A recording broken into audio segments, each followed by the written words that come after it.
What is going on, everyone? Welcome back to my channel, Previews and Vlogs. My name is Paul. Alright, so last week I posted a picture, two pictures actually, on my Instagram and on the VSport community page or Facebook page, and it was about me bleeding the intercooler, and I made my own kit. Pretty much similar to what Tap Out sells. They make a great kit, instructions, everything comes with their kit. It's about $100. You can check their website out. But I don't want to spend that money. And when I saw the kit, the funnel that they use, and most of the stuff that they have in that kit, I already had at home. So I'm like, you know what? I'm going to put this kit together myself. The only thing I didn't have were two things. Was a switch, a fuse tap, and a dowel. That was the only three things I did not have. So I went out to and basically any hardware store has this. You get these things at any hardware store. I went out to Home Depot and picked everything up there. Came home, it cost me less than $20. So I came home and then I made my own kit, and that was it. So instead of paying $100 for Tap Out tuning, and again, nothing against their kit. If you want to already make kit and you don't want to go through the process of making your own kit, fine, go ahead, pick it up. Again, they have an awesome kit. Actually, Daniel from Jet Fuel Only did his video with that kit, and he shows you exactly how to do it. Again, it's an awesome kit, but I wanted to save myself some money, and again, I had most of the stuff at home, so why I spend money on another funnel and other stuff that I already had at home? So anyways, long story short, I went ahead and made the kit, posted it up on Facebook and on my Instagram, and then, of course, I got a lot of messages and stuff saying, hey, how did you make it? What size is the hose? What did you use? What kind of switch, or where you could switch from? So I decided to make the video just explaining on how to make the kit. The only thing this kit does not have is the clear tubing. And that's basically more of it's not a necessity. It's more of making a small window. On Daniel's video, he shows you when he's bleeding the system, he puts this kit in there, or this tubing in there, just to be able to see the coolant flow through the system and everything else. If you know your actual pump is working and you're just bleeding it, you don't need to see that. You can actually hear the coolant. You can hear the pump turn on when it turns on. So again, that's the only reason I'm making this video, is because I had a lot of questions about the video, or about the kit. All right, so with that being said, also my car is tuned by Justin Schmidt. And with his tune, when you put the car in service mode, the actual pump turns on automatically. Normally, I wouldn't have to actually even make the kit. I could just put my car in service mode, the pump turns on, and I could just bleed it that way. It wouldn't need to make a switch or anything. The only problem with that is the car's in service mode, which means everything is on. And on top, of course, having to turn the car on and off and put it into service mode, you're gonna need to connect the car to some kind of jumper or something that keeps the battery going. Because as you're turning the car on and off, running the pump, every accessory is turning on, and you're gonna need power so your car doesn't die. Because that would suck if you're doing all this and then your car's dead, and now you gotta jump the car, and it just makes more work. So that's the reason I decided to make the switch as well. Now, I'm not permanently installing the switch on the car. I'm actually gonna just make it so basically I can just pull it right out when I'm done with it, and everything just remains stock on the car when it comes to the fuse box itself. So I'm gonna go ahead and just show you exactly what we gotta do and what we need to make this actual switch and this whole kit. And again, most of this stuff, some of you guys may have some of this stuff at home. Some of you may not have anything at home. But again, I will put everything down at the bottom of the description, and I will put links to how to get everything. But again, most of the stuff you can literally find at any hardware store. So anyways, let's go ahead and show you exactly what we need to use and how we're gonna do this. All right, so here's everything you're gonna need for this whole install and basically manufacturing this. You're gonna need pretty much a dowel. Again, you get one of these at Home Depot for it's a 4-foot one. They sell it from Home Depot, but it's like $1.25. Some wiring, if you have some laying around, you can use some 16 gauge wiring. This is what it is right here. Just 16 gauge wiring. Now, if you want to get all fancy and color code your wiring to positive and negative, black and red and everything else, go ahead. I'm using everything red. I'm just gonna mark which one's gonna be positive and negative. You're gonna need some ring connectors, just like these. That's for the positive and negative terminals, and some female connectors as well. This is going to be for your switch. You're also, of course, going to need the switch to turn everything on and off, and a fuse tap, a 3/4 inch heater hose. This is going to have to be cut to maybe about 4 inches or so. Wire cutters and strippers, some ring clamps, and of course, most importantly, the funnel. All right, so really quick, with this funnel that I have here, now this funnel I've had probably in my possession for a good 5 to 6 years already. I don't remember how much I actually paid for this. I got it when I used to work at the Nissan store, and pretty much I think I got it on a discount as well. I know that I looked this up. If you go to AutoZone, this thing is about $40, this name brand. But again, I will have one on the link in the description that's actually about $17 through Amazon. And it comes with all these connectors and stuff like that. So you have all these connectors it comes with. Now, some of these actual connectors will actually fit right over the bleeder nozzle or the bleeder tube or whatever you want to call it, as well as it will fit in the back. Now, hard to do this one-handed, but it does fit up in here. It gets a little bit of a tight fit, but it fits in there, and then you could just use these if that's what you want to do. Now, because I have no clamp in here holding this down, and when I did bleed my intercooler, it basically kind of leaked out a little bit here when I didn't have a clamp on the hose. Basically, if you start having any kind of leak in here, you don't want that. You want to make sure you have a nice tight seal on it. You want no leakage or nothing like that. So, I mean, you can use this if you want. I mean, most of these fit over that. I mean, same thing with this one. This purple one fits right over that. But again, you can use these if you want to use those, and you may not have a leak, but I decided to use pretty much the hose that cost, again, it's about $1. Literally, it's $1 hose. So, I mean, if you can break the bank and go ahead and buy one of these hoses just for a better connection, just to be able to use the clamps on the hose and have a nice tight connection on there. All right, so let's start working on getting our funnel prepared. So pretty much you're gonna take your hose, and again, use the hose if you want, or use the connectors that come with it, with the funnel. It's up to you. I decided to use the hose. So we're gonna take the hose, and just about there is all you need.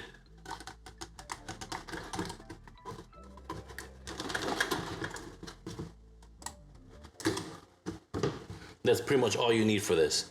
Then we're gonna take our funnel and the ring clamps. Go ahead and put these in. Put that right on the funnel right there. And then the other ring clamp goes right above this side here. And then tighten that down.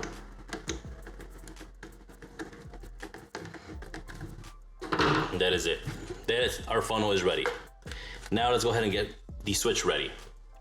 So on the switch, you have 3 different prongs: the neutral, the positive in the middle, and the line, which is basically going to be the one that's going to get connected to the fuse itself.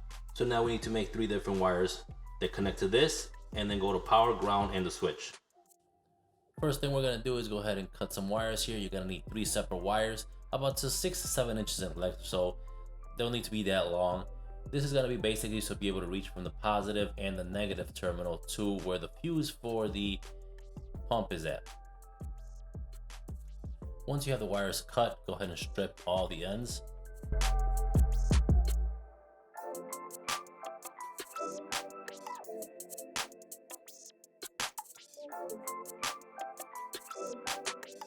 Once you got all those stripped, go ahead and take the female connectors, insert the wire in there, crimp them down, and make sure they're nice and tight, that you don't have any loose connections.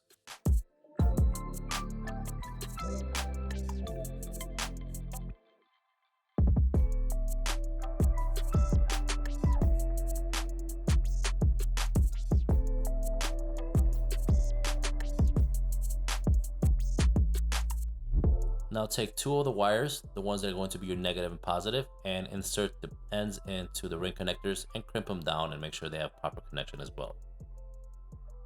So before we go ahead and connect the next connector, which is basically your fuse tab, I'm going to show you guys how to install it into the car. Take out the 10 amp fuse, which on the VSport is the number 51, on the ATSV it's 53, and then basically just plug in the fuse tab. Now, the fuse tab, of course, the wire can only be plugged in one way. If you put it the other way, it's not gonna work. Either way, if you were to try to put it in this way, it's the wrong way. The wire side is the wire that connects to the actual switch, and your positive side is actually on the right side of this terminal. So just make sure it connects this way. This is the only way it's gonna go in. Next, we're gonna go ahead and grab the wire, your last wire, insert it into the connector, and go ahead and crimp that down as well. All right, so now final steps on this is basically plugging everything in. So again, remember I told you, the bronze one is going to be our positive. So we'll go ahead and take this one to make that our negative. I'm sorry, bronze is the negative. The middle one is our positive. And then we have the switch, basically, that activates the switch. And that's it. Now, if you want to go ahead and put, what I would do is just for peace of mind and you know what's going on here, put black electrical tape at the bottom. So put some electrical tape right at the bottom of these, mainly this one, because this is gonna be your negative. Just like that. And now you know your negative is black. You got a blue for this, and then of course this is for the switch. So at the end, this is what you should be left with. Now, if you want to make it look pretty, go ahead and get some electrical tape and wrap it around, or some heat shrink and make it look all nice and pretty. All right, so before we plug anything into positive and negative, we're gonna set up the tap here. So what we're gonna do is on the bottom piece, right where this is basically like replacing the fuse. So you on the bottom one, you're gonna put the regular fuse on, the 10 amp that comes out of the box, and on top you're going to put a 7.5 inch fuse or 7.5 amp fuse, just like that. Now we're ready to wire this thing in. All right, so now we got the switch ready and we have the funnel ready. And the last thing is to actually get our dowel ready. And the dowel, again, it comes in about, I think it's like a 3-foot length. I've already cut mine already to about 16 inches. This is all you need. Now, if you don't have a saw at home to cut the dowel, it's very easy to, I mean, you can break it if you want to 16 inches, but I wouldn't suggest that. But if you don't have a saw at home, if you go to Home Depot or wherever, most of those places could cut it for you. Just tell me you need the 3-foot dowel cut to 16 inches. You will pay for the whole dowel. It's $1.50. All right, so now that we have everything all set, let's go ahead and connect and see if the pump runs. Now here, what we're gonna do is we're gonna remove the ground terminal. That uses a 14 millimeter. So you're gonna take a ratchet and go ahead and loosen that out and put your negative cable on that one. And we're gonna take this cover off over here and we're gonna go ahead and put in the positive. And then all we're gonna do is then take out the fuse, the 10 amp fuse for the pump, and replace it with the tap, and we're all wired in.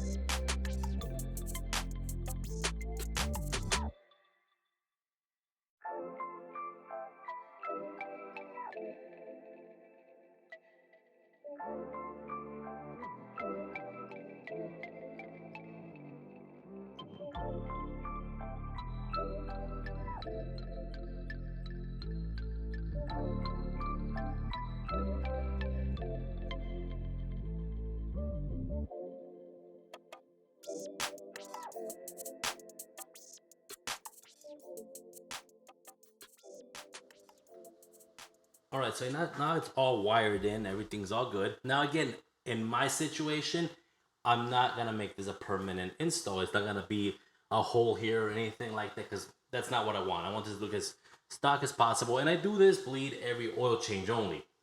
So it's not like I'm gonna be constantly bleeding the car. Now, if there are people out there that you wanna constantly bleed your car, maybe you take it to the track a lot, you need to bleed the car that much, by all means, go ahead. Put your hole in there, put the proper connections, run the wiring in properly. So even put some heat shrink around the wiring so it looks more original or OE than it should. This right here is enough. Now, we're gonna go ahead and test the switch out. Here's the switch. And you guys can hear the pump. I don't know if you guys can hear the pump, but it's activating.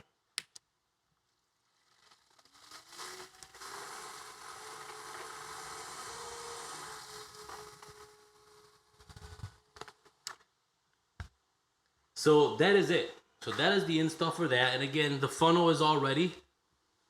It's right over here. All we got to do with this is put it right over here. Tighten up the clamp. Put coolant in there. And go ahead and start bleeding your intercooler. Now, on the other videos, like I said, they have a clear hose you could put in here and all that. And that's fine if you guys want to do that. I don't need to do it. I could hear the pump is working. I could hear the coolant going going through the system. You can actually feel it if you turn on the pump. You can feel if you put your hands right on the hoses, the coolant flowing through the hoses. So you really don't need that. That's more of a, I guess, a little window or something. It looks pretty cool. It does. On Daniel's video, that thing looked pretty cool, but I don't need to do that. We're just gonna be doing a simple bleed here, and that's it. All right, so there you have it, guys. I have pretty much, there is your intercooler bleed system with a switch. Easy, nothing to it. Anybody that has these tools at home, it's a lot cheaper if you have everything on there. If you don't, it's about $60 to get everything. Again, I'll put all the links to the descriptions to everything I use here to the description below, so you guys can go ahead and just click on them and get whatever you need out of them. But if you do have some of this stuff at home, wires, the funnel and everything else, go ahead and just use it. And that's basically the best way to do it. Again, you can do it if you are tuned with Justin Schmidt. You can just basically put the car in service mode by pressing the start button without pushing the brake for about 5 seconds, and the car will go service mode, the pump will start running.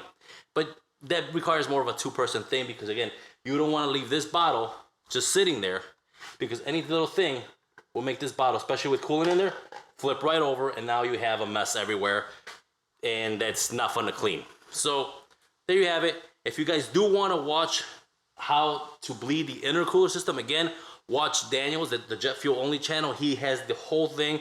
He bled the entire system and shows you exactly how to do it on his. But again, this is just the video on basically making your own bleeding kit, just like Tap Out Tuning has. So I hope you guys enjoyed the video.